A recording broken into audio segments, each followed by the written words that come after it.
squat to bias some lengthening through the backside of the pelvis. You'll definitely feel your glutes working. Can be a great warm up before loading up your split lunges so we can access more opening on the backside of the pelvis.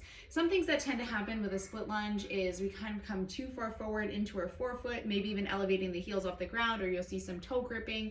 Or when we come in and out of the lunge, we kind of come forward, then we come back, and we're not really loading over that side and not really getting the glute work that we want. So ultimately in a lunge, we want that kind of weight over the midfoot so we can get that pronation moment and mid stance. So the knee comes over the toes, but while we're keeping that weight over the midfoot and keeping the heel heavy, it's not elevating. So in this split lunge variation, I'm gonna kind of set up near a wall, and I'm gonna be in a little bit of a kickstand position.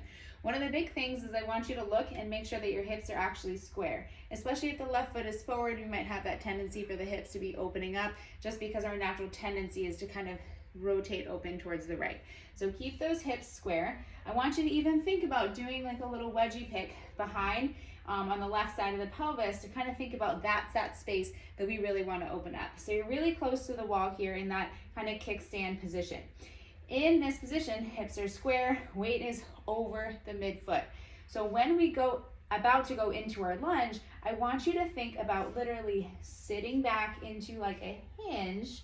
We're not hinging and going all the way like a deadlift, but I want you to think about hips square, weight over the midfoot, allowing the head to sort of gaze the wall and kind of shifting back into the hips so you can find some length on the backside of the pelvis.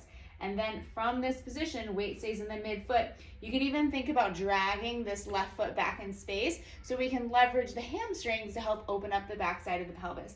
Even standing in this position, I feel my left glute kind of on fire. So from here, I'm gonna think about maintaining that openness on the backside of the hip and just coming straight down and straight up. Weight stays over the midfoot, heel stays heavy as I'm coming down into my lunge and opening up through the backside of the pelvis. I can keep my gaze forward, kind of allowing my head to kind of graze the wall if that's comfortable for you, and I'm pushing out.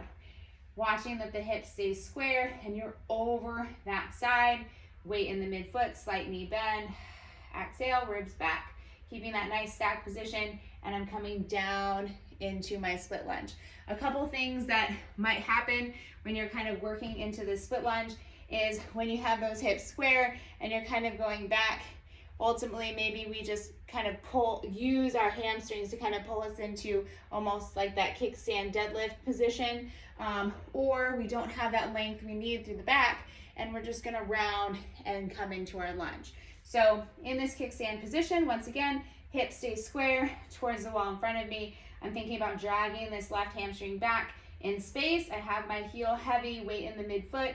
I'm going to kind of lengthen back so I can open up the backside of the pelvis, and then I'm coming down into my lunge. You can stay a little bit more upright as long as you can maintain that length as you come down and up. Right now, my left glute is working pretty hard, but ultimately what we're trying to achieve is that we're in this kickstand position, hips stay square, and I'm finding length through the backside of this pelvis and kind of coming into my more hingy, kind of glute dominant split squat so we can open up through the backside. One thing that you might notice is hiking or some rotational aspect. So really try and keep those hips square and kind of work over that left side as you come down and up in your split squat.